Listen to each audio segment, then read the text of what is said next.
Hello बच्चों, Manoj Gupta academy में आपका स्वागत है।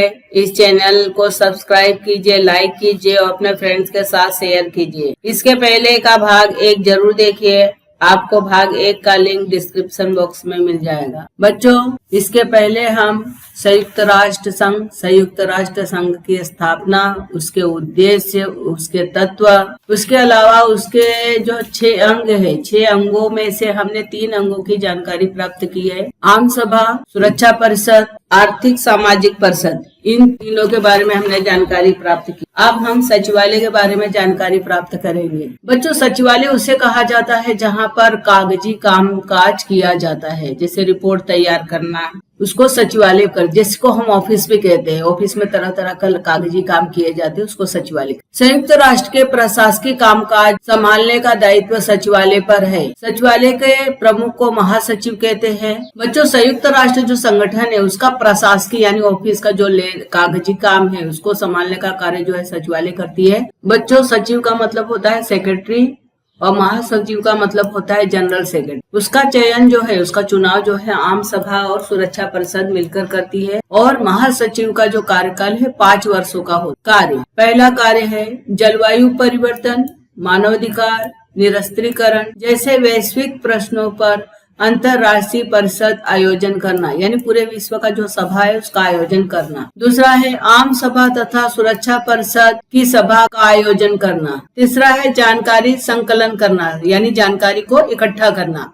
चौथा है प्रसार माध्यमों की जानकारी की आपूर्ति करना, जो भी प्रसार माध्यम है अलग अलग, जो एक बात यहाँ से दूसरी जगह पहुंचाया जा सके, उसकी जानकारी का आपूर्ति करना। देखो बच्चों, यहाँ पे चित्र दिया गया है अंतर्राष्ट्रीय न्यायालय का। अंतर्राष्ट्रीय न्यायालय, बच्चों हम अंतर्राष्ट्रीय न्यायालय के बारे में जानकारी प्राप्त करेंगे। तुमने देखा होगा नीचे अंतर्राष्ट्रीय न्यायालय का चित्र दिया गया है। ये पूरे विश्व का न्यायालय है। हमारे देश में भी न्यायालय का मतलब होता है वह जगह जहाँ पे लोगों को न्याय प्राप्त हो, या कोर्ट वगैरह, जी कोर्ट कचहरी जिसको जानते हो तुम लोग, पिक्चर वगैरह में देखे होंगे, उसको न्यायालय या कोर्ट कहा जाता है। उसी प्रकार संयुक्त राष्ट्र के जो न्यायालय होता है उसको अंतर्राष्ट्रीय न्यायालय कहा जाता है। यह अंतर्राष्ट्रीय न्यायालय नीदरलैंड के देश में द हेग शहर में है। न्यायालय में कुल 15 न्यायाधीश होते हैं। देखो बच्चों, नीचे दिखाया गया है, इसमें 15 न्यायाधीश है। अभी हम लोग जो पिक्चर वगैरह में देखते हैं या कहीं पे कोर्ट वगैरह में देखते हैं तो वहाँ पे 1 न्यायाधीश, लेकिन अंतर्राष्ट्रीय न्यायालय में 15 न्यायाधीश होता है। और उनका चुनाव जो है आम सभा और सुरक्षा परिषद करती है। प्रत्येक न्यायाधीश का कार्यकाल 9 वर्षों का होता है। 9 वर्ष के बाद फिर इसमें से रिटायर हो जाएगा, दूसरा न्यायाधीश आएगा। अंतर्राष्ट्रीय न्यायालय का कार्य पहला है संयुक्त राष्ट्र के सदस्य देशों में 2 या 2 से अधिक राष्ट्रों के आपसी विवाद को मिटाना। मान लो जैसे संयुक्त राष्ट्र के जो सदस्य हैं उनमें 2 देशों के बीच में किसी बात को लेके समस्या या विवाद उत्पन्न होता है या झगड़ा उत्पन्न होता है, तो उनको मिटाने का कार्य करती है या सुलझाने का कार्य। दूसरा है अंतर्राष्ट्रीय कानून का उचित अर्थ लगाना। जो अंतर्राष्ट्रीय कानून है उसका क्या सही अर्थ है, उसका अनुमान लगाना या उसको बताना। तीसरा है संयुक्त राष्ट्र की विविध शाखाओं या संलग्न संस्थाओं को कानून संबंधी प्रश्नों पर सलाह देना।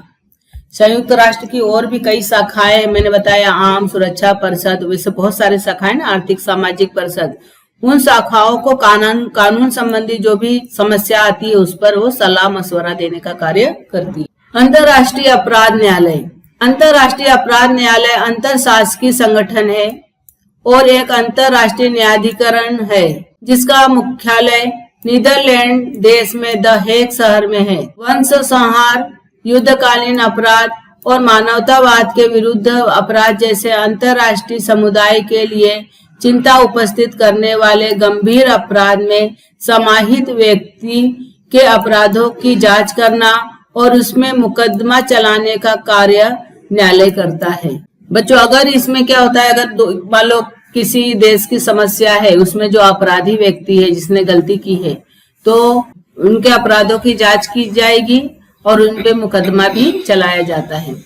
न्यासी मंडल, न्यासी मंडल का कार्य 1 नवंबर 1994 को पलाऊ देश को स्वतंत्रता मिलने के बाद समाप्त हो गए। पलाऊ फिलीपींस राष्ट्र के 500 मीटर पूर्व में स्थित प्रशांत महासागर का एक द्वीप है। न्यासी मंडल यह जो मंडल है पहले था लेकिन अब समाप्त कर दिया गया है, तो भी हम इसके बारे में जानकारी प्राप्त कर रहे हैं।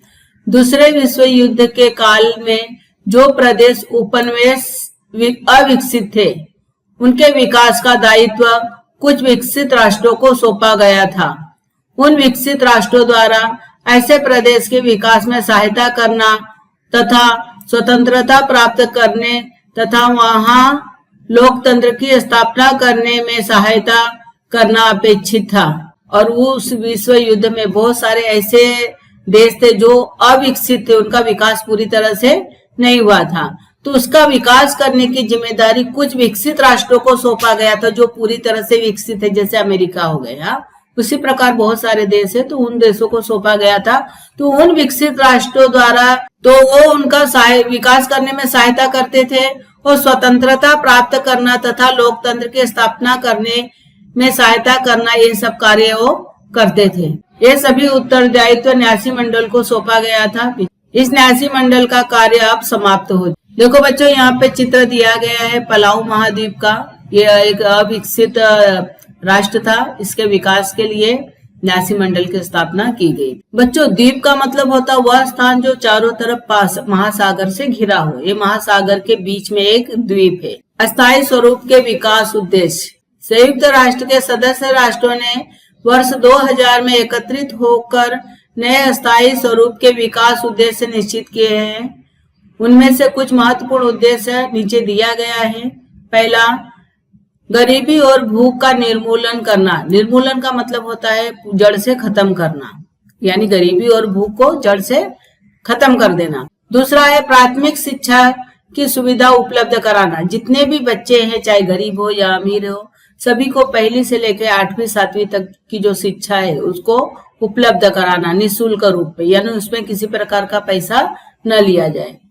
तीसरा है स्त्री सशक्तिकरण करना, यानी स्त्री को बढ़ावा देना, स्त्री को मजबूत बनाना। बाल मृत्यु दर को कम करना, जो छोटे बच्चे की मृत्यु हो जाती है बीमारी के कारण या कुपोषण के कारण, उसको कम करना। चौथा है गर्भवती महिलाओं के स्वास्थ्य की ओर विशेष ध्यान रखना। पांचवा है एड्स, मलेरिया आदि रोगों से लड़ना। छठा है पर्यावरण की रक्षा, विकसित तथा विकासशील देशों में सहयोग बढ़ाना। देखो बच्चों, यहाँ चित्र दिया गया है प्राथमिक शिक्षा का, गरीबी और भूख का निर्मूलन करने के लिए दिया गया है, और इसके बाद यहाँ पर्यावरण का चित्र दिया गया है। इन उद्देश्यों को प्राप्त करने के लिए निश्चित कालावधि निर्धारित की गई है।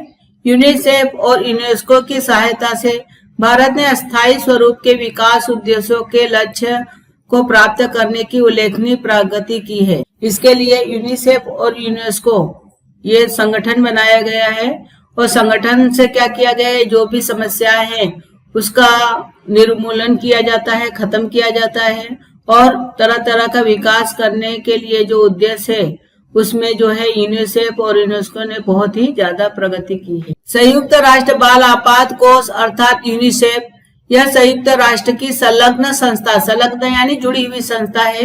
देखो बच्चों, यहाँ चित्र दिया है, लोगो दिया है यूनिसेफ का। देखो नीचे भी चित्र दिया गया है। छोटे बच्चों को पौष्टिक आहार तथा स्वास्थ्य सेवा प्रदान करने के लिए यूनिसेफ कार्य करती है। जो छोटे बच्चे जिनमें कुपोषण वगैरह हो जाता है, उनको पोषक आहार मिले, इसके लिए यूनिसेफ कार्य करती है। यूनिसेफ की सहायता से भारत में बाल कुपोषण की समस्या पर तरह तरह का उपाय योजना करने के लिए तरह तरह की कार्यशालाएं भी आयोजित की जाती है। यूनेस्को इस संयुक्त राष्ट्र से संलग्न इस संस्था की सहायता से शिक्षा, विज्ञान, संस्कृति में सहयोग बढ़ाकर विश्व में शांति और सुरक्षा स्थापित करने का प्रयत्न किया है। संयुक्त राष्ट्र और शांति रक्षा। बच्चों, तुम लोग जानते ही हो, संयुक्त राष्ट्र एक अंतर्राष्ट्रीय संगठन है जिसमें सभी देशों ने भाग लिया है, सभी देश इसके सदस्य है। उसका प्रमुख कार्य है शांति बनाए रखना, शांति की रक्षा करना, सभी देश मिलजुल के शांतिपूर्ण ढंग से रहे। संयुक्त राष्ट्र का उद्देश्य अंतर्राष्ट्रीय संघर्ष को शांतिपूर्ण मार्ग से हल करना है। संयुक्त राष्ट्र का प्रमुख उद्देश्य है, अगर दो देशों में अगर कोई विवाद या झगड़ा होता है, 2 या 3 देशों में, तो उसका जो हल है शांतिपूर्ण मार्ग से निकालना है। इस उद्देश्य को साध्य करने के लिए कौन से मार्ग अपनाए जाए, यह संयुक्त राष्ट्र की सनद में कहा गया है। मतलब इसके लिए कौन सा रास्ता अपनाया जाए, उसको उसमें जो प्रमाण पत्र है उसमें लिखा गया है। जिन राष्ट्रों में संघर्ष है उन राष्ट्रों को मान्य हो ऐसा मध्यस्थ नियुक्त करना, न्यायिक प्रक्रिया का उपयोग करना, संघर्ष सुलझाने के लिए मध्यस्थी प्राधिकरण स्थापित करना, आवश्यकता होने पे सैन्य शक्ति का उपयोग करना तथा पुनः संघर्ष न हो इसकी सावधानी रखना आदि मार्गों का समावेश है। संयुक्त राष्ट्र चाहता है कि अगर कोई विवाद या झगड़ा हो तो किसी को एक बीच का मध्यस्थ लेके, यानी बीच का कोई जो बोलते हैं सुलह कराने वाला व्यक्ति हो जो दोनों को मान्य हो, उसको लेकर समस्या को सुलझाना चाहिए और उसके लिए न्यायिक प्रक्रिया का प्रयोग करना चाहिए और मध्यस्थता को लेकर संघर्ष सुलझाना चाहिए ताकि संघर्ष खत्म हो जाए। अगर दो जन को लेकर, मध्यस्थ को लेकर भी अगर वो समस्या नहीं सुलझता है, मान लो गलती करने वाला अगर अपनी गलती नहीं मानता है, वो आक्रामक हो जाता है, तो सैन्य शक्ति का भी उपयोग हम कर सकते हैं। लेकिन कोशिश यही की जाती है कि संघर्ष न हो, पहले समझाने बुझाने का प्रयत्न किया जाता है। आधुनिक काल में आतंकवाद, वंशवाद, धार्मिक संघर्ष के कारण मानवीय सुरक्षा के लिए खतरा निर्मित हो गया है।